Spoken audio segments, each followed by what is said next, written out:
So Sam, what's your biggest weakness?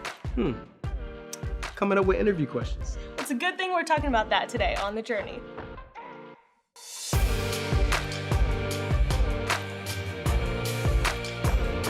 We've all been there before at an interview. You're getting asked the most cliche, tried and true questions. What are your greatest strengths, or why'd you leave your current role?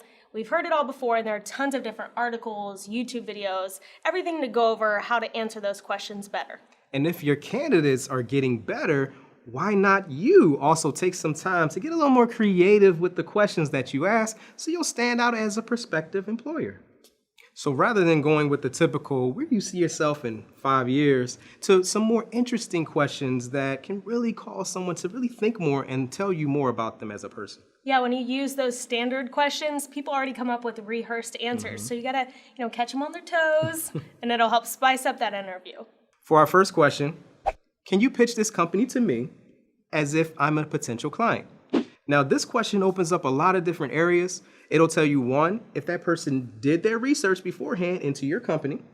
Two, if they know how to properly articulate what you do as a business. And then three, if they know the difference between your company and your competitors. Yeah, I like to think of this one as sell me this pen, but for your actual company. I mean, obviously sales and marketing people are probably going to be a little bit better at that job, but it is a really great way, even for people who aren't interviewing for a sales or marketing job, to see, what they really value at your company.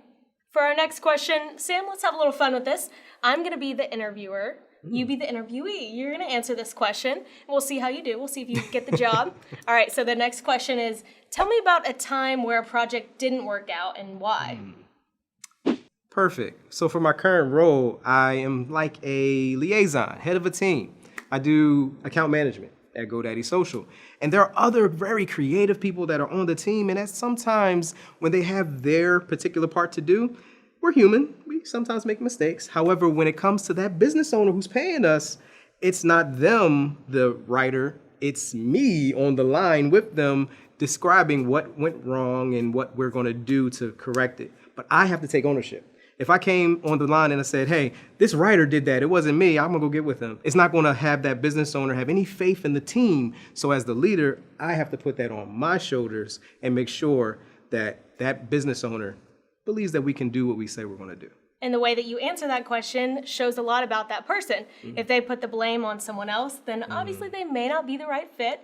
They may be the type to just always blame others. You really want to hire someone that takes ownership and owns up to their mistakes and knows how to overcome them. Our third question is, if you had $100,000 to start your own business, what would you do with it? Right away, hire a housekeeper so my wife and I won't have to worry about chores, and we can focus the time and energy on building that business. I'm sure your wife would really appreciate that too. I would too, because I do the dishes at home. There you go. They can do the dishes. You get to focus on your business. Either way, this question really shows what makes that person tick.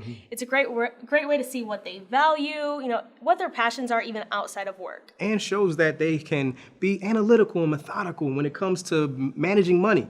Seems like I'm that one that keeps the budget, so I'm the money guy. But yeah. Yeah, I mean, if you are budgeting something that actually costs like $1 million and they're saying, oh, I would spend $10,000 on this, like maybe they don't have the best judgment with that. I don't know. So for our fourth question, who is your role model? Now, this could seem like a very simple question, but it can really tell you a lot more about that person and their value system. Yeah, it's less about their interviewing skills and more about their values and what do they look up to in that person. And also, they could potentially look at this role model, their skills, and possibly emulate those into your company. For our next question, Sam, I'm going to put you to the test. If you were an animal, what would you be and why? I would be a dog because they're loyal. Have you heard about the loyalty test? I have not. Please tell me. So say you take your significant other and your dog, no explanations given, you put them in the trunk of a car, wait an hour, pop that trunk, see who's happy to see you. Do not try this at home, but you get the point. This question's all about their interpretation of it. So if someone says a bear, but their reasoning is because wish I could hibernate for 6 months out of a year, maybe not the best candidate. But if their reasoning is because they're strong and powerful and mighty, then hey, that's a really cool answer. And I like Yogi because he's smarter than the average bear. So yeah.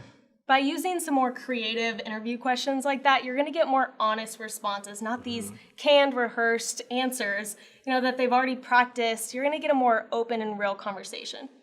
And from an internal perspective, there's an added benefit. You're seen as creative, forward thinking. You're different than the other companies that go on the bland, cliche questions. And once you get those great new employees, don't forget to celebrate their wins, because you're not trying to ask these interview questions every few months over and over again. So you just learned 5 creative questions that you can ask in an interview. Be sure to like this video and comment down below. Let us know what your favorite interview question is. Subscribe to our channel and ring the bell so you're notified when we have fresh new content coming out. This is The Journey. See you next time.